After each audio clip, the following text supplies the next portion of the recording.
This video is about nucleophilic addition. Some of the groups that you'll encounter, the general mechanisms behind it, the mechanism that you'll need to know for A-level, but at the end I'm going to show you the true mechanism, the actual mechanism that you'll learn at university level, which is not required at A-level and lower levels of chemistry. It's just for you, those of you who are curious to what the actual reaction is. So look at the word nucleophilic addition. So philic means to like. Nucleo means the center of the atom, the nucleus. And addition means, well, you're just simply adding something into the molecule. So it's something that lights the nucleus or a positive charge, and it's being added into a molecule. So some of the groups that you'll encounter: the carbonyl group, cyanide group, NaBH4 as a reagent, and the hydride anion. I'm just going to show you what each of those looks like. So carbonyl group is a C double bond O, and then you've got some kind of R group or hydrogen coming off that.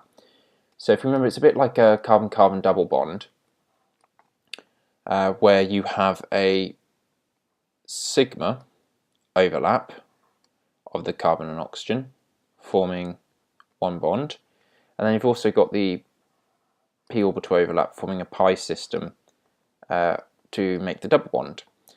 Very similar to a carbon-carbon single bond, except for the orbital sizes are a little bit different in oxygen. But that's not important for this video at the moment. Cyanide groups. So a cyanide group is C triple bond N. If it's in salt form, something like sodium, when you dissolve that in water, it's actually ionic. So you form C triple bond N minus and Na plus. However, you can have hydrogen cyanide, which is also dissolvable in water, but not quite as good as the salt. But this doesn't tend to be used for a reason that I will say on the next slide. NaBH4. Now it's a reducing agent. Na is positive, and then you have B minus H4, like this. And it's a source of hydride anions. So hydride anions are actually just an H minus with a lone pair, so it can tack in. And the reason why it's a source of hydride anions is because B actually has less of an electronegativity than hydrogen. So the hydrogen is more electronegative, having a delta minus on the hydrogen and delta positive on there, meaning that if a bond breaks, it will break and go with the hydrogen. So they're the groups, and they're things that we'll use in this video. On to the next slide.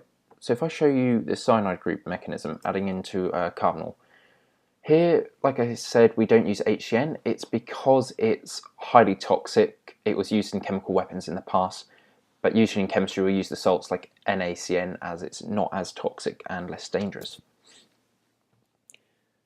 Start with the mechanism.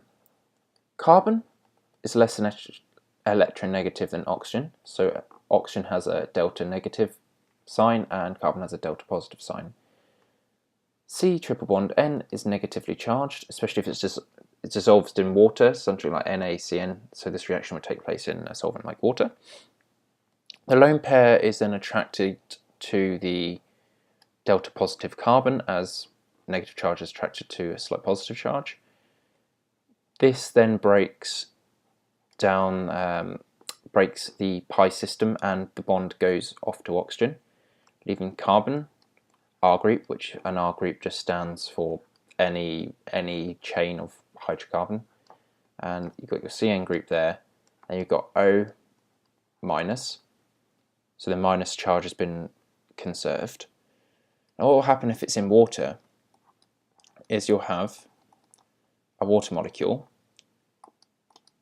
The oxygen can attack the hydrogen on there because hydrogen is delta positive compared to more negative oxygen.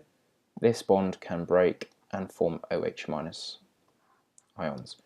That would give the product of H, C with an R group coming off, CN group coming off, and an OH group. So that would be your mechanism for the addition of cyanide groups into a carbonyl compound. Now if we look at the reduction mechanism, so this is where your hydride anions come from your NaBH4. So this would be your reagent in this case, and chances are that the solvent would also be water again. Once again, we have the delta positive carbon and the delta negative oxygen. The negatively charged hydride anion is attracted to the positively charged carbon. The double bond breaks down and is sent to the oxygen because it's more electronegative. This forms CH, the H that's just been added in, and oxygen with a negative charge. Negative charge has been conserved throughout. And once again, if the solvent is water, the lone pair of the negative oxygen will attack the water because it's delta positive compared to the delta negative water. That bond there breaks, goes to the oxygen, forming your final product of H, C, R group, another H, and OH. So in this case, an aldehyde has been broken down into an alcohol, so it's been reduced. That's that mechanism. Now the real mechanism, this is the real mechanism reduction. This is not required at A level. So if you don't want to look, you just want to memorize one from A level, don't look at this. But if you're interested to see how the reaction actually works in terms of hydride anions, then feel free to watch. So we have a carbon-oxygen bond, R group and an H. If we just use an aldehyde again, then we've got NaBH4, so BH, BH, BH, BH, and that has a negative charge on there. That's delta positive, that's delta negative. The hydrogen here is delta negative and the boron is delta positive. What can actually then happen is this boron-hydrogen bond breaks and the pair of electrons move to the delta positive carbon. Now this carbon-oxygen double bond breaks and can actually go to the boron. This then forms RC H H O B H H H minus. So the oxygen is now actually bonded to the boron there.